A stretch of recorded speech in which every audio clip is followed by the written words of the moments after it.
will focus on the admission process into the prestigious IITs. So, to throw more light onto the subject, we are pleased to have with us Mr. Shantanu Das, Head of Admissions, IIT Kharagpur, and Dr. Jayoti Roy from Techno India, who is the admission cell team lead. So, ma'am, welcome. And sir is going to join us very soon. So, stay tuned to our live session. So, now coming to ma'am. Ma'am, I would like to ask you that why should a candidate go for higher studies after BTech?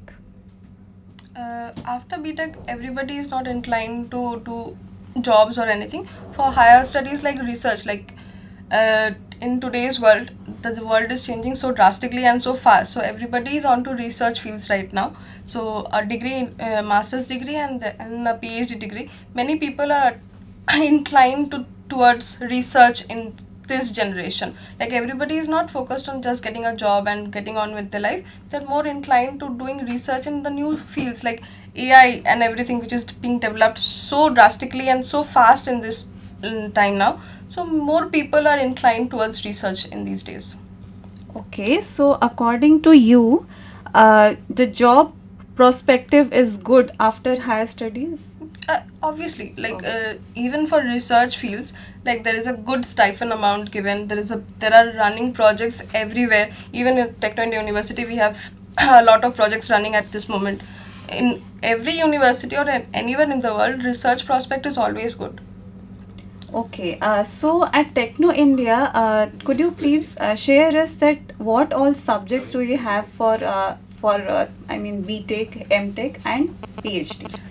Please explain that. For BTech, we have in general all the basic departments from computer science to electrical and mechanical and civil, as well as, like I said, for today's generation, like there is a drastic interest in AI, so there is a variety of subjects in CSE which has been added. We have CSE AI, CSE CSBS, as well as data science and IoT, like Internet of Things. A lot of new upcoming subjects have been added along with the basic subjects which we had for so long.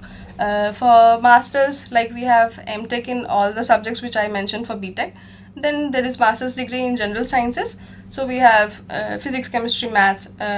Then we have simultaneously the new subjects like psychology and the basic important subjects like economics and English. We have a variety of subjects available. And for PhD, we have PhD in all the mentioned subjects. Like we have from English to engineering. So we have a variety of subjects to choose from, and any student who wants to do PhD then apply here. Okay, so right now, ma'am, you mentioned CSBS, something like that. Yeah.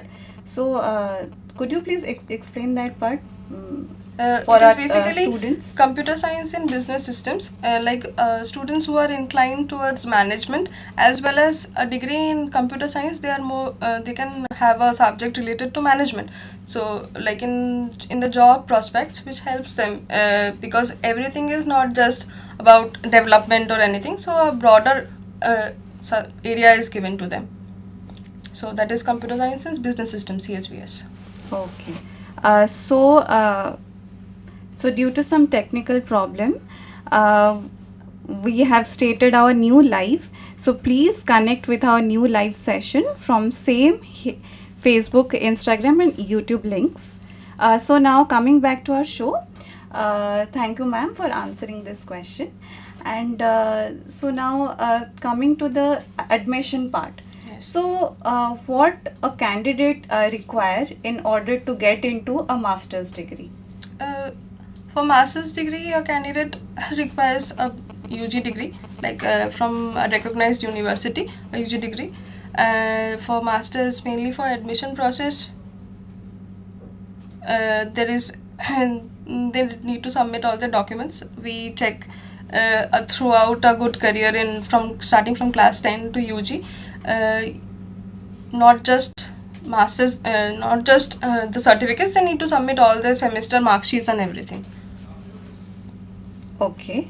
So, Professor Shantanu Das, head of admissions IIT Kharagpur, will be joining us very soon. So please stay tuned. So now coming back to our question, what all documents a candidate require? During the admission process for MTech. For MTech, like I stated, class 10, 12, UG mark sheets are required. For UG, all semester mark sheets are required. Some universities have their convocation, so they delay in providing the certificates. So admission can be taken using the provisional certificates also. That's it. Basically the UG mark sheet. It has to be completed. There need to be no backlogs. Like a student having a backlog cannot take admission for masters. So they need to clear all the papers and then they can apply for master degree. Okay, now coming to the certificate part, which you stated, so do they need to provide the hard copies of the certificates or the soft copies will do the work? For submission for admission, like a hard copy certificates are to be submitted. Along with that, the originals are need to be verified. Like we check the originals as well, and then students need to submit their Xerox copies. So it is self-attested certificates? Yeah, or? obviously. All mark sheets and certificates which are to be submitted are to be self-attested by the students. They need to submit accordingly. Okay. So now coming to the GATE and NET. So do a candidate require GATE and NET score to get into PhD, or do Techno India has any separate entrance? For PhD admissions, GATE qualified and NET qualified students can directly apply. We have just to take the interview process for them. Along with that, we ourselves conduct an exam, that is TRET. If they qualify in that exam as well as the interview, they can apply for PhD. Okay. So now coming to the publication part. So during the PhD, how many publication a candidate need to publish?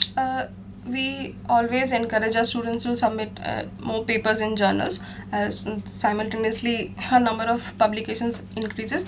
But since we are 2F affiliated from UGC, so we follow the basic rule, that is minimum of 2 publications, Scopus Index publications for PhD submission. That is the minimum criteria to submit their PhD. Okay, so 2 Scopus publications in the journals and no publication for the conferences? Yes. So do they need conference papers also? Minimum of 2. International, okay. International is suggested for them, as well as we have national conferences. We ourselves conduct many such conferences, so they can apply through that also. Okay.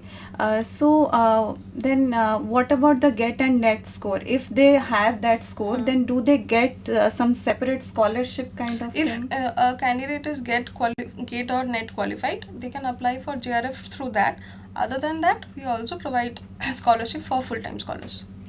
Okay. What is the minimum requirement for the MTech graduates? Can you please explain?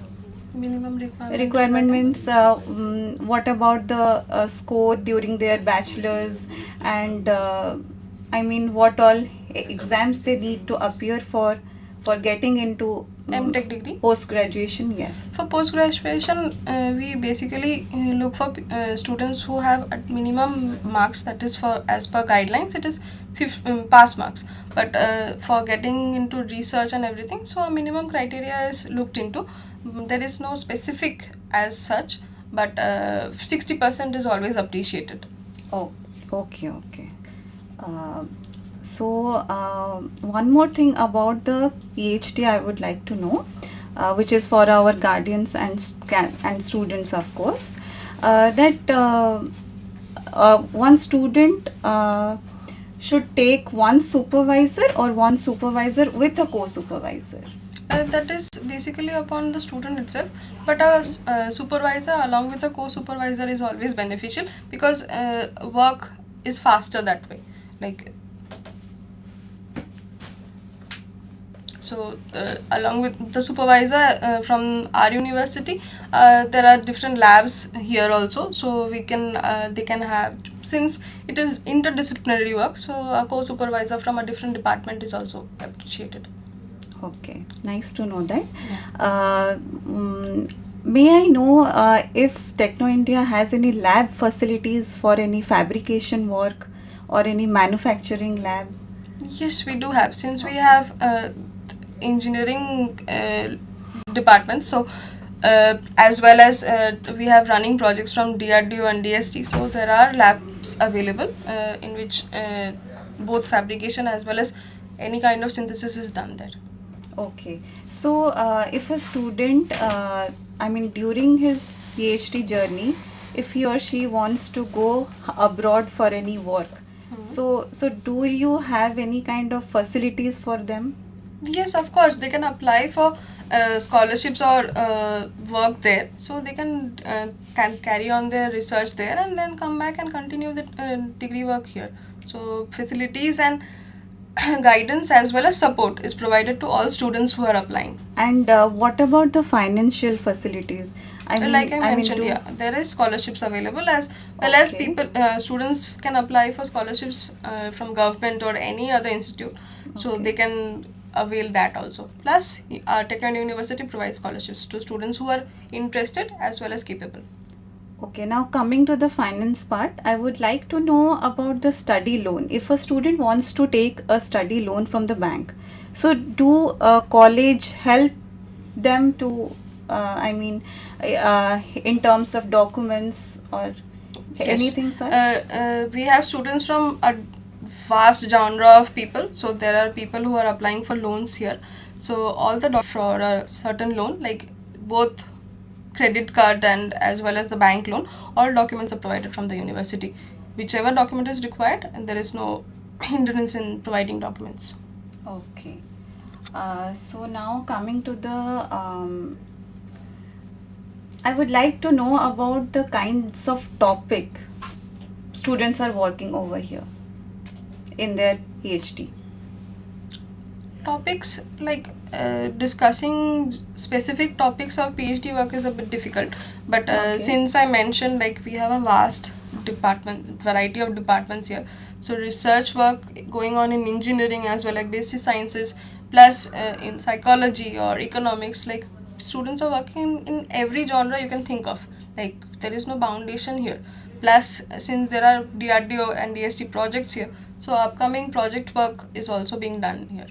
So topics as such I cannot specify a specific PhD topic, but since a variety of subjects are being dealt with, and like I mentioned, like interdisciplinary work is being done here, so having so many departments is always beneficial.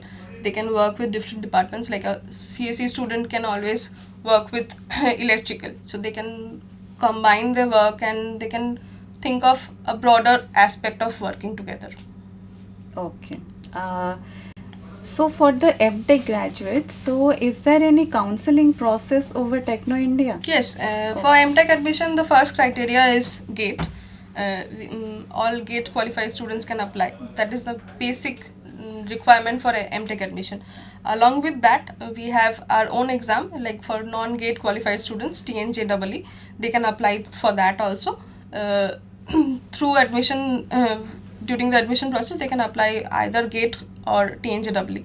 So, plus for working professionals, like students who have completed the BTech and joined a job and are willing to continue the master's degree, they can also apply for MTech or any master degree program. We have a separate programs for them also. Like working professionals also can apply for master degree here. Okay, so what is the TNJEE which you are saying? Like for students who have not qualified GATE, so they can take admission here if they qualify for a separate exam which Techno University conducts, that is called TNJEE. Okay, that's a separate entrance Yes, which is conducted separate. over here. Okay, so I think this will be very beneficial for our Yes, candidates and also guardians to know that that Techno India provides a separate entrance for the student who doesn't have GATE or NET score.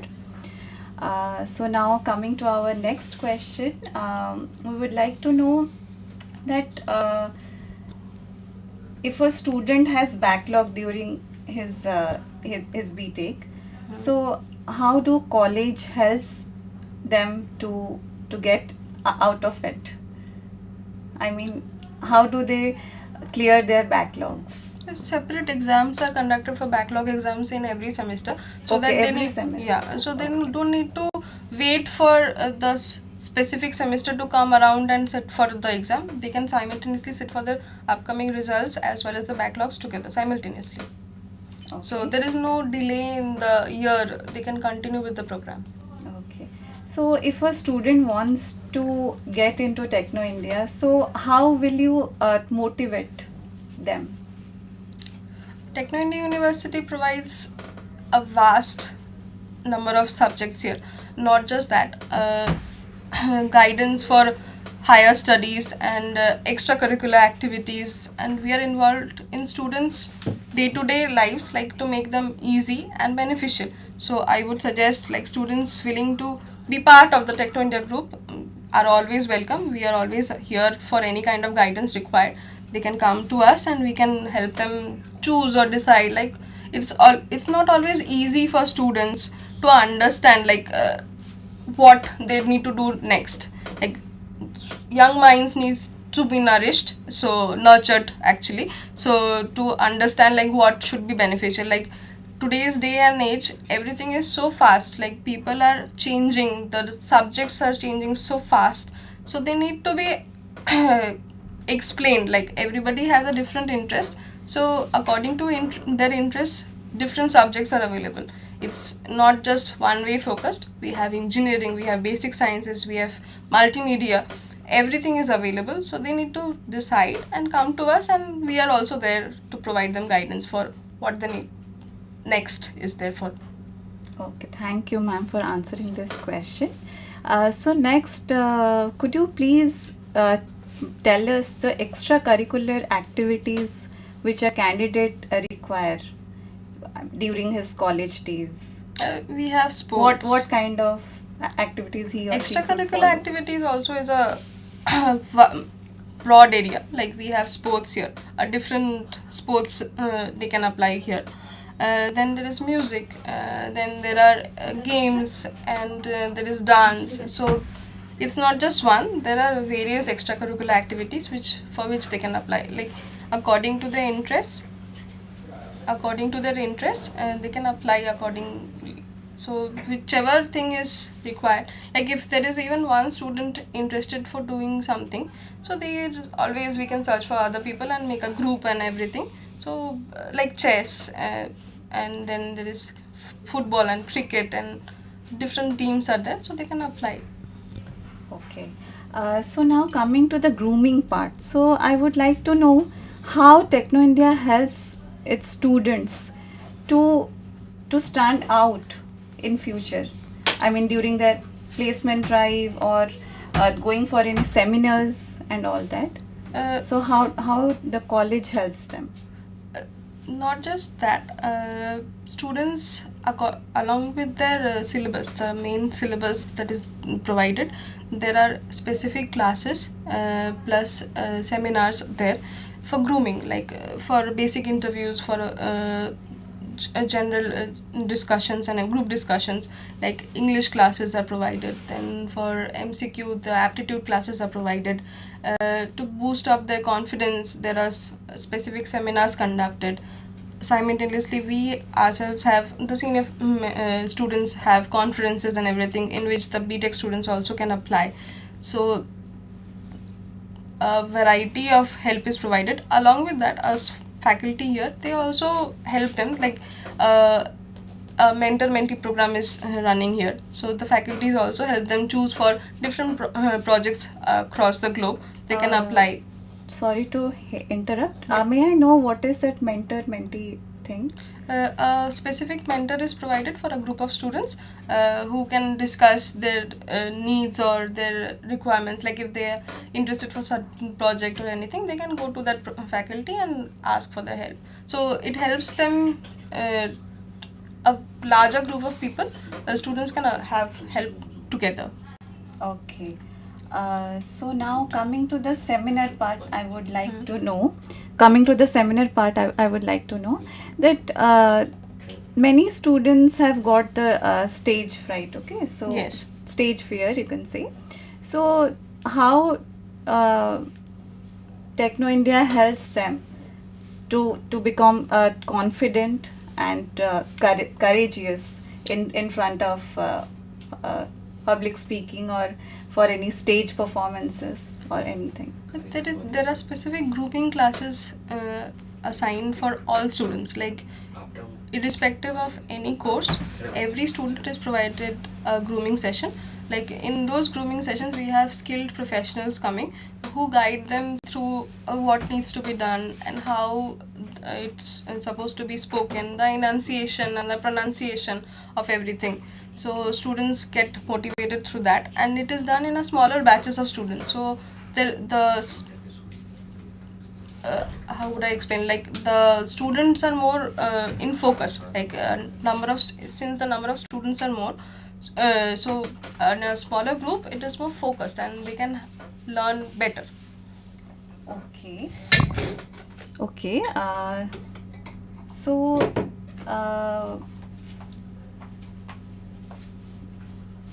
For the PhD candidates, so what are the job prospective after completing their doctorate degree? They can apply for like, after PhD. There are a lot of people who are going for postdoc, so they apply for postdoctorate degree in fellowships in different states and universities across the globe. Along with that, they can apply for jobs. Like, nowadays every universities has vacancies, so they can apply for jobs. Even we take students from our university itself. Okay. So now coming again back to the BTech thing, we would like to know about the fee structure of the BTech courses, and how the payment is done. What is the mode of payment for a candidate to while he or she is applying for this college? Mode of payment after allotment is we accept all kinds of modes. Like, they can submit their fees through DD, demand draft, or check. Plus, we have online systems also. They can submit the fees through online system also, like UPI or anything. Okay, so you are saying that for all the departments there are separate fee structure, or it is same? For BTech, all departments have the same fee structure. Okay, and for masters? For masters, the fee structure is different from BTech, but it is similar for every department. Okay. Like, departments don't decide the fee structure, the course itself decides. Okay. So, could you please tell us more about the placement drives for BTech graduates? So, how about the placements over here? Techno India provides guidance for all students, like placements from for all subject area, from engineering to pharmacy to everything is provided here. So placement, we have a separate placement team here. They provide placement for all the students according to the subject area. Okay. So according to the departments, the companies comes, or what is the scenario? Companies come according to the requirements, and for specific requirements, different departments are there. So since we have a lot of departments here, so they can apply for everything because specific criteria is met.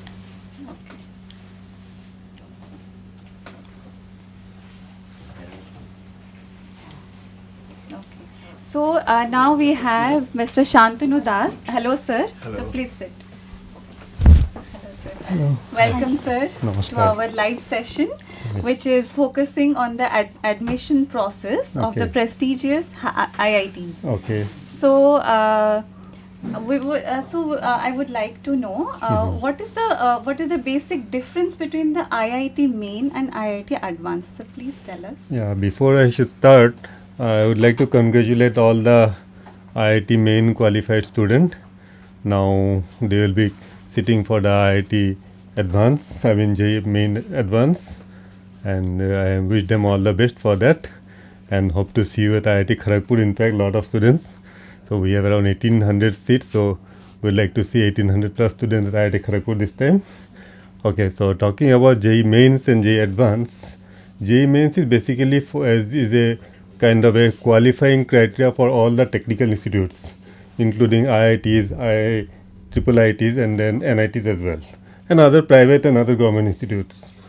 While this is also a criteria for qualifying for JEE Advance. JEE Advance is basically for the IIT admissions, basically all the 32 IITs. So the admission happens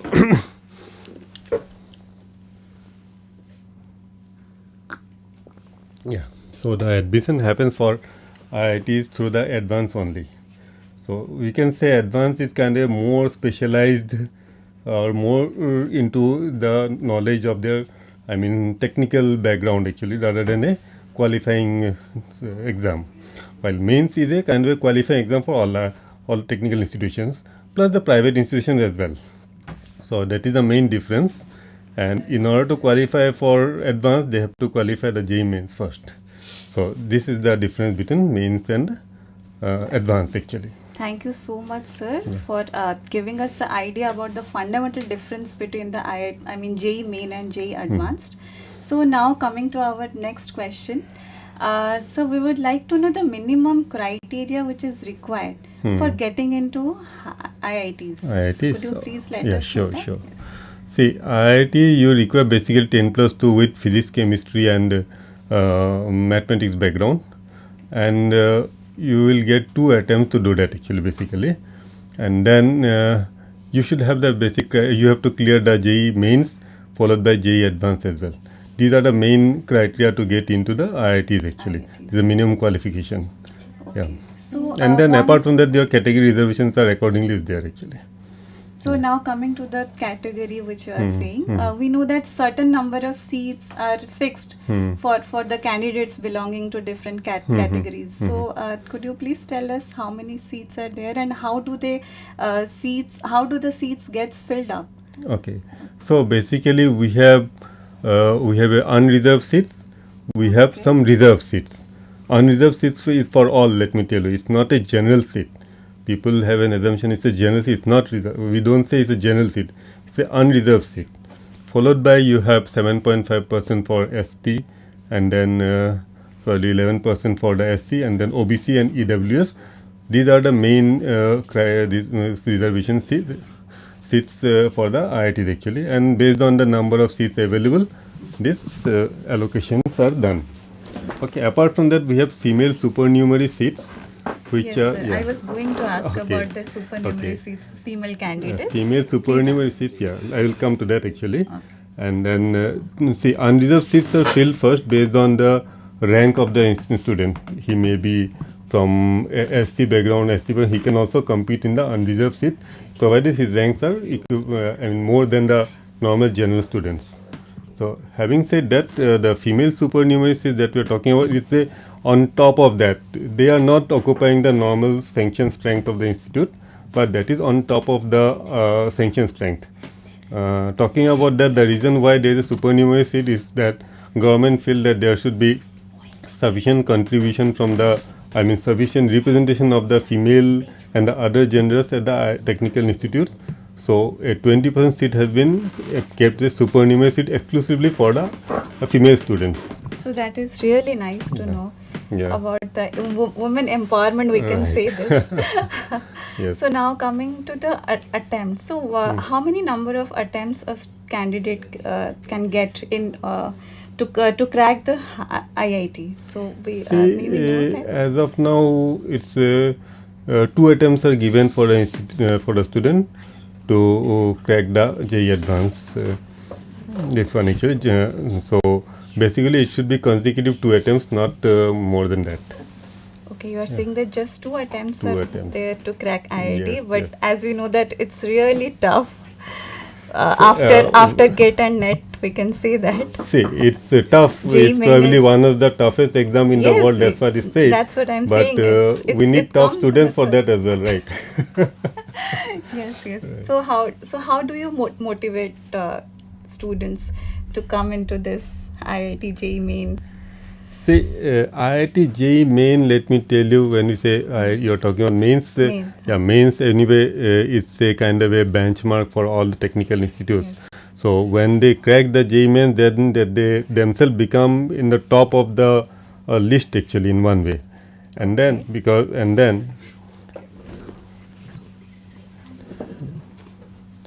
then when they clear the JEE advance, so they are actually competing among the tops actually.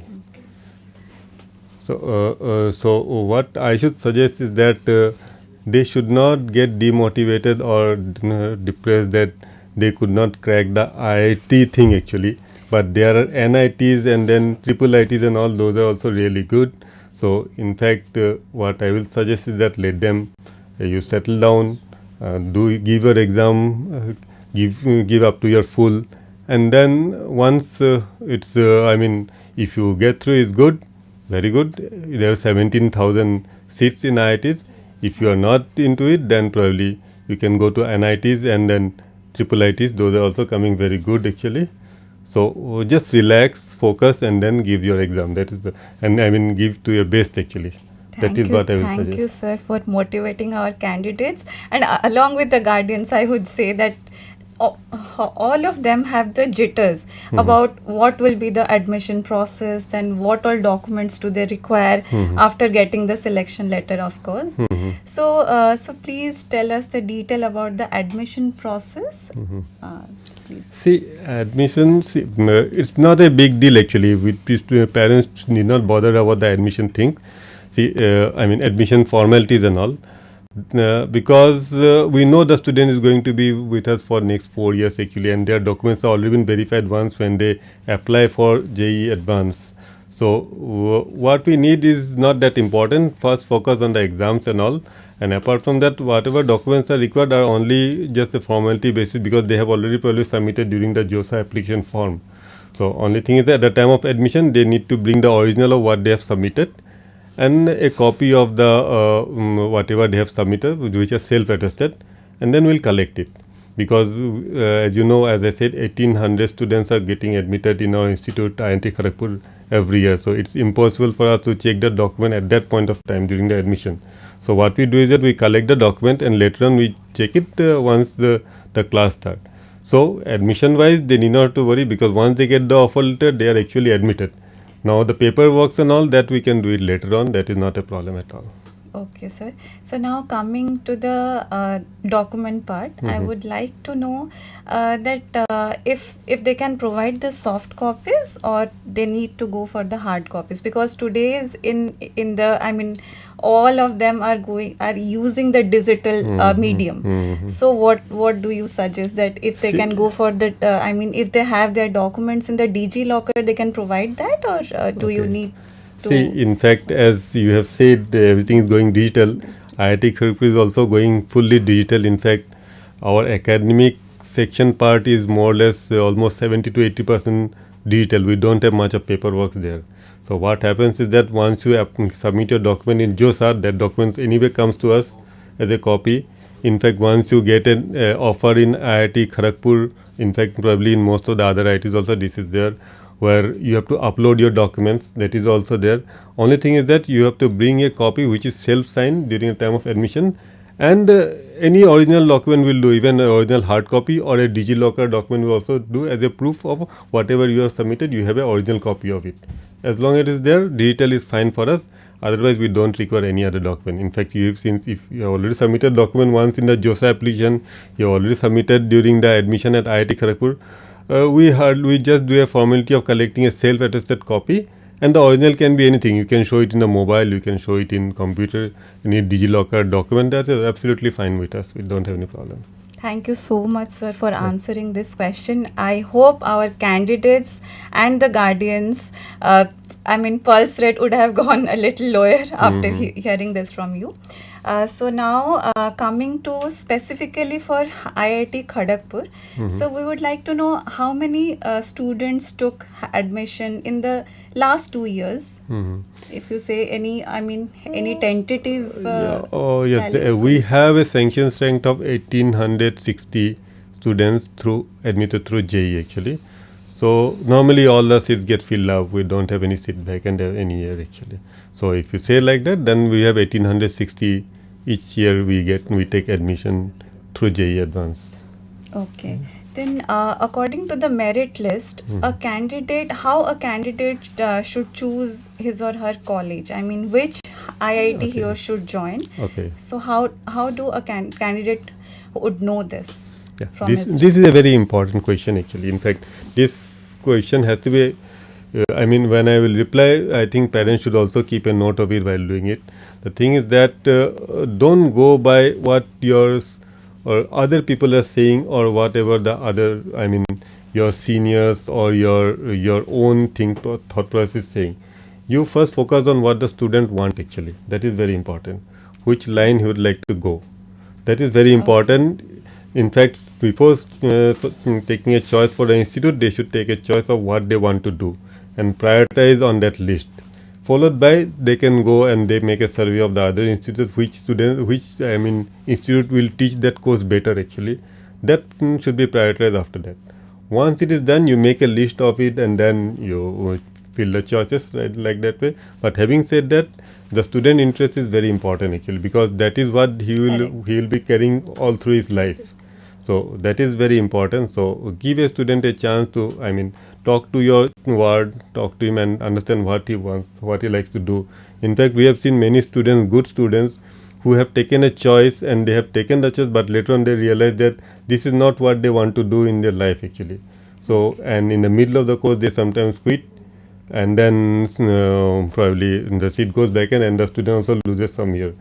And because of that, we have come across, we have with our new education policy, we have got a lot of flexibility in the curriculum. Having said that, the first thing is that we don't want any student to lose on anything actually. So let them pursue their dreams. Let them take a career of their choice. There are good institutes everywhere, not only IITs, other NITs and NIT, triple ITs are also there. Let them take a choice on that and then carry on actually. Okay, thank you, sir.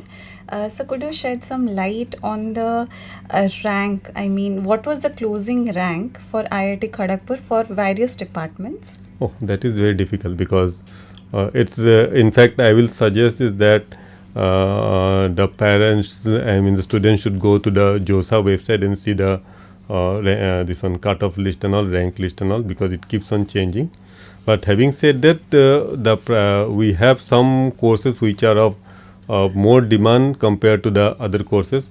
There are some non-engineering courses also which are of good demand.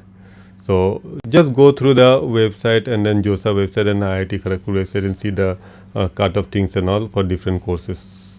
So you will get an idea over there. Those data are already there in the website. Okay. So today we have Dr. Jayoti Roy, who is admission cell team lead from Techno India. Okay. So I would like to introduce Hello, you to her. It's a great pleasure to have I have somebody from IIT Kharagpur amongst you. us.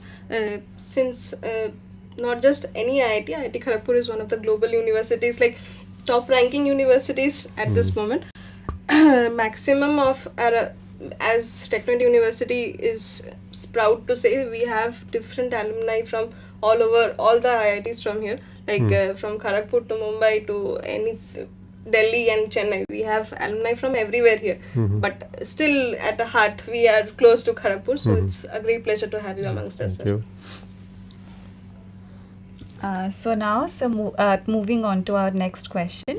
Sir, we would like to know about the masters. I mean, after BTech, what is the minimum requirement for getting into masters or higher studies, we can say? Okay. For PhDs also, you can Okay. tell us. So see, there are different channels through which you can enter into master's degree. As far as IIT, JEE advanced students are concerned, they have an advantage in the sense they can do a dual degree program at IIT Kharagpur. So that is the BTech plus MTech. So they join in BTech and then they do one more year to get a MTech degree. That is a combined dual degree course, which normally otherwise students what they do a BTech of 4 years plus 2 years of MTech. Here it is BTech of 4 years plus 1 year of MTech, you can say technically. So although the students have to make a choice in the third year itself, so that we can change the curriculum accordingly, so that they can accommodate all the 4-6 years course into 5 years actually. So that is done. So that is one way of entering. Other than that, student who would like to come directly for MTech, we have the GATE examination through which the student come to institute for the 2-year MTech course. Apart from that, we have 2-year MSc course as well, which is through the JAM exam, which is Joint Admission Test for MSc course. So they can directly come to the MSc courses. So, if you're talking about IIT Kharagpur has vast variety of courses. If you see from MTech to we have even law, we have LLB and LLM, we have in the intellectual property law, we have MBA. As you know, we have a Vinod Gupta School of Management Yes, who provides Vinod Gupta some of the top Academy. class MBA courses in the country. And then we are also starting our own medical college very soon. Actually, it's in the process. So if you see, we have variety of courses at IIT Kharagpur in the master's level. So this LLB and Vinod Gupta School of Management, we have separate exam for that. But other MTech courses, we have the GATE exam through which they have to enter. Talking about PhDs are offered by different schools and centers apart from the departments also. So there are a lot of interdisciplinary courses through which they can pursue their PhD and their research actually. So this admission happens twice a year, 2 times a year, and then students have to keep checking the website. The requirement, minimum eligibility criteria, and all these things are mentioned in the website. And different department may have different selection criteria as well actually. Okay, sir. Thank you, sir. So, for the PhD, we would like to know if a student requires a journal publication or a conference during his masters to get into No, PhD? not Nothing necessary. like that. Not necessary. Okay, it's not necessary. Okay, so sir, could you please explain us the joining process through CSAB? See, we do not have a joining process to CSAB at IIT Kharagpur. What we do is that it is through the JEE Advance only. We have only JEE Advance through which student get into IIT Kharagpur as long as the undergraduate courses are concerned. So CSAB is only for the triple ITs and probably NITs and all. They take it through CSAB actually. Okay. Yeah. So now coming back to the document part, we would like to know about the photos. So what kind of photos are required for the documents, like passport size, stamp size, or See, normally at IIT Kharagpur we do not require that kind of photo thing, because what happens is that those are already uploaded by the student during the JOSA application process, and that only get printed in their admit card, that also get printed in the attendance sheet. They give exam based on that. Our people goes and verifies those photographs during the time of exam. So we do not require such kind of data from them. Once the student list is ready, JOSA gives the data to the admission office, that is the academic section, and then it get populated into ERP. So the photo things are already there in the ERP for the student initially. So we do not require such. But having said that, for the safer side, I would like to ask them to keep a couple of copies with them if it's required actually. okay. So may we know that what is the payment mode a student requires for getting into IITs? Yeah. Let me tell you the how different online payments mode? happen Yes, actually. the fee structure we would like to know. Okay, so the thing is that once the student freezes a seat at IITs, actually, I'll focus more on IIT Kharagpur because Yeah, the sure, internal sure. thing I know much better of IIT Kharagpur than other Yes, IITs sir, you actually. specifically So concentrate on that. what happens is that once the student freezes a seat at IIT Kharagpur, they have to give a seat booking fee. It varies from different year to year. So once they give the seat, that is the first mode of payment they do for the taking a seat at IIT Kharagpur. So that is online anyway. And after that, once they get admitted and we give them an offer letter, we give them the fee structure also. Say that these are the different fees that you have to pay for tuition fee, hall, and then laboratory, library, etc., etc. And then that fees is shown to them.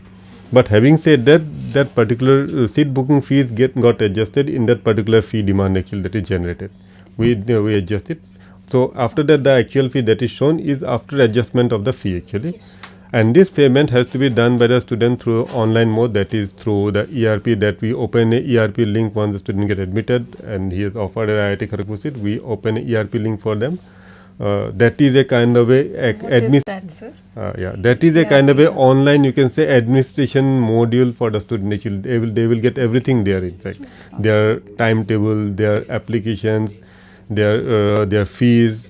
In fact, it's a kind of a small, more or less a kind of a bank module itself is there, where they can see the entire transaction, their access payment or the balance will show up there. Everything is there actually. Their leaves, their attendance, everything gets monitored in the ERP, Enterprise Resource Planning, that we have a software module through which it gets recorded there. So having said that, once the student get admitted and offered, as I said, their balance fee will show up in the ERP that they have to pay online. So if a student is not able to pay online, then we have other mode through which they can pay, like the bank challan and all. We have a bank inside the campus. A couple of banks are there inside the campus, through which they can pay the payment. They can make the payment through the bank challan as well.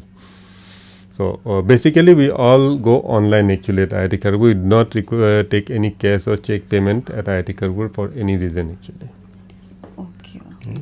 Okay, sir. So now, if a candidate is having any financial issues, so do IIT help them to study? See, that I would like to say to all the parents and students as well, that as far IITs never has a constraint of learning because of financial issue, and as far as IIT Kharagpur is concerned, I don't think finance is a constraint for a student who would like to pursue, bright student who would like to pursue study at IIT Kharagpur, because we have different kind of schemes through which the student can take their course. We have scholarships which are funded by the institute itself. We have scholarship which is funded by the alumni.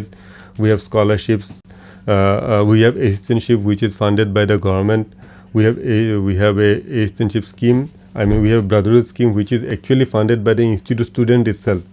So we don't have any. I don't think there should be any issue with the student who has any financial problem. They only have to focus on their studies. That is important actually. Okay. Rest financial thing you can take care of that. Okay, thank you, sir. So one more thing, if a candidate wants to take study loan, so how college helps them for their documents or something like that? See, IIT directly do not provide any study loan. Having said that, banks do give actually. All the banks do offer bank loan. But on top of that, we have a scheme called Vidya Lakshmi scheme, which is funded, which is initiated by the government of India ministry. So in that scheme, if they apply, the interest is covered by the institute. They have to take a loan, which is the interest which is there is covered by the institute. Only thing is they should come from the economically weaker section. That is 9 lakh. Their family income should be less than 9 lakhs. Within the 9 lakhs. There's a limit for There's that. a limit for it. Okay. And this case, what happens is that the student has to apply to the bank for the Vidya Lakshmi scheme, and the students, once they get the loan sanctioned, every year they have to keep on submitting income document which get verified in the institute, and the institute pays the loan interest directly to the directly to the bank actually. Okay, so now coming to the choice filling for online WBJE and JEE main. So what would you suggest for the candidates, that how will they fill their choices, that which subject they should go for? This is a very tricky question actually, and then it has a very straight answer. The thing is that they should follow their dream. That's what I said earlier. So in fact, they should see what they want to do in their life actually, because that is going to be there for the entire life. This is where they are going to take a career. So they should not take any course or any institute or course institute in a combination that they are not interested in actually. So they should prioritize on what courses they would like to pursue, and then where they are offered in a better way actually. So they have to make a kind of a ranking kind of thing, that to one on top and then followed by the rest, and then they have to prioritize it. Similarly, they have to prioritize on the institute and then combine and make a rank actually which one they would like to go. That is how I think they should combine. And apart from that, they should make a proper survey of the institutes where they are applying. So institutes are also important, but having said that, at the end, institute can only guide. The students' effort is also required. So if they have no interest, then there is no point of taking a course, and then at the end, they will not get any output from it actually. Okay. Right? So now coming into the PhD. So what is the procedure? I mean, how do a student select a guide or select its subject? So see, that is please share totally us. upon the student actually, what kind of research, what kind of study he has done, and then what content, what kind of interest they have, and what kind of research they would like to do. Based on that, they have to apply, and then rest, see, they have to always make a preliminary survey actually, which are the departments where, the area of interest is matching actually, and then accordingly, they should apply for those departments actually. It's totally up to the student, I believe. He has the entire knowledge because he has done BTech, MTech, so he has in-depth knowledge of where he would like to go actually. So having said that, only thing is that they have to survey. There are different departments, central school, as I said, who offer that kind of, interdisciplinary specialization. In obviously PhD itself is an interdisciplinary thing. It's not a specific department wise. So they have to see which are the different central schools which offer that kind of a PhD area of interest is covered there actually, and then they should also make a preliminary talk to the faculty. That is not a problem. Our faculties are always open to discussing the technical things and all. So accordingly, they should plan for their admission at IIT Kharagpur for PhD courses. Actually. Okay, thank you, sir. So now, Dr. Jayoti would like to say something about the Techno India University. I would Please. like all the students applying for JEE Advanced as well as WBJ, which is to be conducted tomorrow. They can call us for anything. Plus, they can see this video will be saved in our profiles itself. They can have the guidance from you itself. They can mail us at admission@technoindiagroup.com, or they can even call us at 983654419 or 17 or any of the numbers provided. Thank you so much, sir. Like, I guess not just this, but for tomorrow's exam also, like not just JEE Advanced, but for sure. WBJE also, this will be a great help. Right. I would like to wish all the students who are applying for WBJE my best wishes, and then thank you. Sir, lastly, I would like to ask you, do you have anything motivational to tell about this IIT main or any examination coming forward for our candidates, for our aspirants or future learners? See, the thing is that there are so much of scopes available. In fact, if you see now with the introduction of new education policy, the courses became more flexible now. Courses become more interdisciplinary. Courses have multiple exit and multiple entry options are also there. So having said that, the student should very carefully select the courses, choices which they would like to do, and then they should be more focused in their studies actually. Focus, that is very important, because with so many options are available, student, there's a possibility the student get diverted and then they take a choice which is not of their interest. So the focus is very much important. But having said that, you should keep your head cool. That's very important. Take some time off and from your studies, and sit back and then relax. That is also important, because in fact, if you come to IIT Kharagpur, you will see that there are students who during exam would like to take 10 minutes break. They will sit, they sleep, and then they will start again giving exams. So this is what I have seen, and this is what I would like to say. Sit back and relax. Don't panic, and then give your best shot actually. Okay. Right? Thank you. Ma'am, would you like to say anything? I have a thing to say to sir also. Like, in our institute, like, we have a lot of students coming. Like, everybody is not getting into IIT. So professors from IIT Kharagpur and different IITs, like, they are coming here after the retirement. So we have a sector of faculties who are just from IIT, so we get a guidance from the IIT professors in our institute also. Not just going to IIT, but through the WBJ also the students get guidance from the IIT professors. We have faculties here from IIT Kharagpur, as I said. Then we have faculties from IIT Delhi and IIT Mumbai. So all retired faculties are also here for guiding the students through BTech and as well as MTech and PhD. Sir, thank you so much for splendidly explaining us all the details of the admission process. We are pleased to have you with us today, and thank you, sir. Thank you so much. Thank you.